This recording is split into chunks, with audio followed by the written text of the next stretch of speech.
Silahkan kelompok 2, Ibu Nisa ya, dengan Bu Rahmi. Iya, Pak. Ya. Iya, Pak.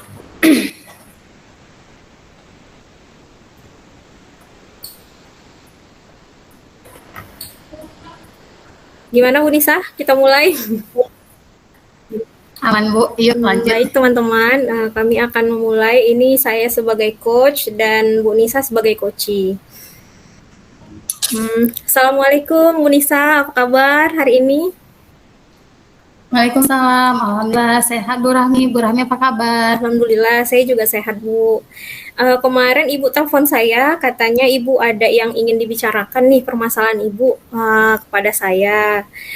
Jadi hari ini kita ketemu, Ibu mau bicarain masalah apa nih sama saya?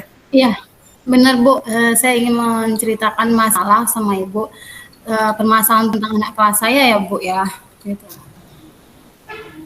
Nah, sebelumnya kan saya sekarang ini menjadi wali kelas 10, yang sebelumnya di kelas 2, sekarang saya dibuat di kelas 10. Nah, ada satu murid saya, cewek, dia sering bolos Bu ke sekolah. Nah, itu ketahuannya sewaktu orang tuanya datang ke sekolah ingin mengasih berkas kepada si anak.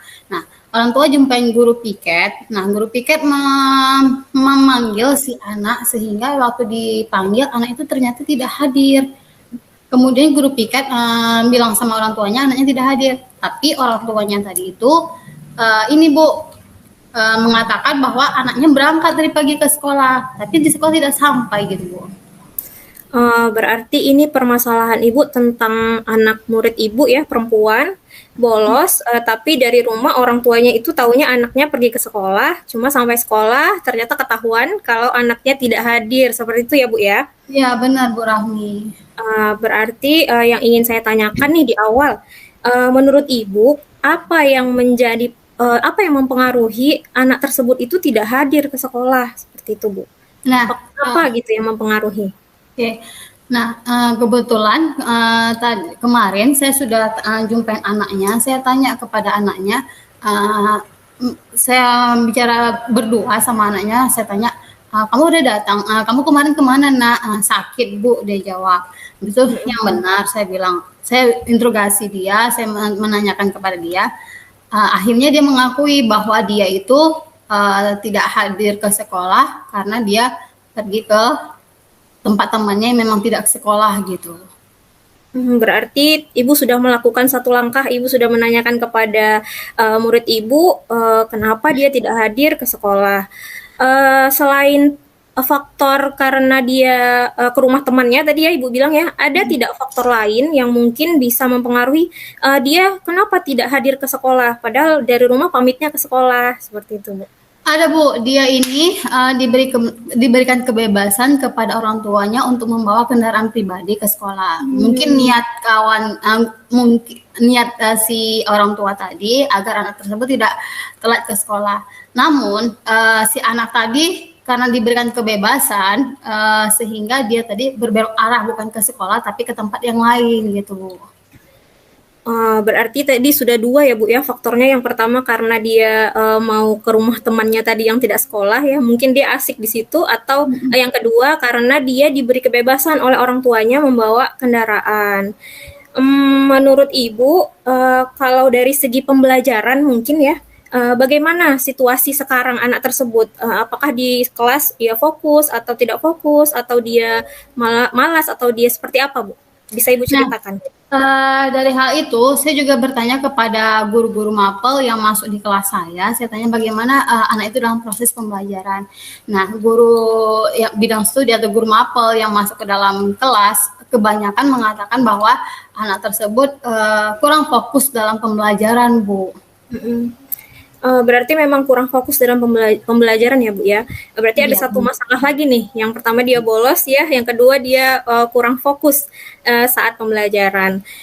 Mungkin pertanyaan selanjutnya, harapan Ibu nih terhadap anak tersebut dari situasi yang sekarang. Saya berharap sih anak tersebut agar tidak bolos lagi ke sekolah, datangin tepat waktu, dan gitu dalam proses pembelajaran dia lebih fokus dalam menerima pembelajaran sehingga nilai-nilai dia nanti akan bagus hasilnya gitu. Untuk memenuhi harapan Ibu, apakah Ibu sudah pernah berpikir atau sudah punya pengalaman atau bisa melihat dari pengalaman orang lain ya untuk mengatasi permasalahan yang dialami oleh anak Ibu tadi? Bisa Ibu? Sebelumnya hampir ada kejadian sama ya Bu di tahun-tahun sebelumnya. Saya itu memiliki rencana untuk memanggil orang tuanya, berkompromi sama orang tuanya dengan guru bimbingan konseling juga nanti untuk membuat si anak ini terkontrol. Artinya dia ini diawasi dari rumah, diawasi oleh orang tuanya, kemudian dari sekolah diawasi oleh guru gitu. Guru bidang studi juga mengawasi dalam proses pembelajarannya. Seperti itu Bu. Berarti Ibu sudah ingin mencoba berkolaborasi ya Bu ya? Dari mulai orang tua, kemudian guru, kemudian guru bidang studi. Ada tidak Bu alternatif lain mungkin yang bisa Ibu tawarkan untuk penyelesaian permasalahan agar menumbuhkan kesadaran dari anak tersebut? Nah, saya juga ingin rencana memanggil orang tuanya, berkompromi dengan orang tuanya. Bagaimana kalau si anak ini diberi pengawasan ketat, artinya dia tidak diberikan kebebasan untuk membawa kendaraan pribadi. Dia diantar jemput oleh orang tuanya sehingga si anak tersebut memang benar-benarnya sampai ke sekolah dan benar-benar dijemput waktu pulangnya. Jadi dia tidak berbelok arah gitu Bu. Jadi itu salah satu solusi dari Ibu ya. Tadi udah berkolaborasi, kemudian Ibu mau lebih memantau lagi anak Ibu ya, anak murid Ibu dari orang tuanya supaya diantar ke sekolah. Kalau dari segi komunikasi Ibu dengan anak, dengan teman-temannya itu bagaimana Bu? Apakah ada solusi? Saya juga bilang sama anaknya juga, saya sudah bilang ke anak, saya bilang kita sudah buat keyakinan kelas, di mana salah satu keyakinan kelas kamu tahu apa, dia juga tahu, salah satunya disiplin Bu. Nah dari situ saya bilang kamu harus disiplin datang ke sekolah sehingga kamu bisa terkontrol. Nah saya juga bilang sama sekretarisnya atau teman-teman di kelasnya, jika waktu-waktu dia tidak hadir ke sekolah langsung lapor ke saya, karena kan wali kelas tidak 24 jam atau dalam sekolah itu di kelas tersebut dapat mengontrol gitu Bu ya. Berarti Ibu tadi udah menemukan beberapa langkah nih ya Bu ya. Untuk orang-orang yang terlibat dalam langkah-langkah yang Ibu jelaskan tadi, rencana Ibu tadi, bisa diceritakan Bu siapa saja?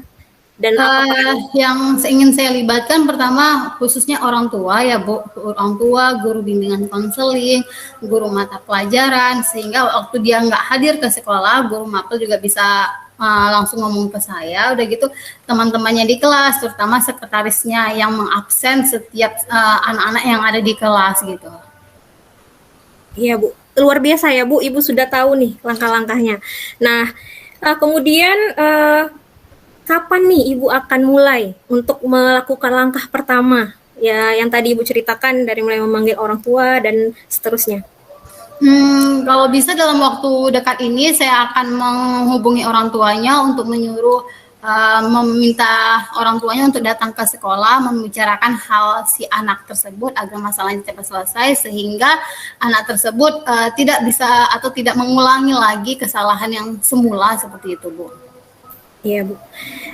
Sebenarnya Ibu sudah mampu ya untuk menyelesaikan permasalahan ini. Kita tidak perlu panjang lebar karena Ibu sudah memiliki solusi, baik dari komunikasi Ibu terhadap guru, terhadap orang tua, guru bidang studi, konseling, bahkan mungkin Ibu sudah melakukan keyakinan restitusi ya. Tadi Ibu sudah menyinggung tentang keyakinan kelas. Dari pembicaraan ini, apa kesimpulan yang bisa Ibu ambil dari sesi kita hari ini?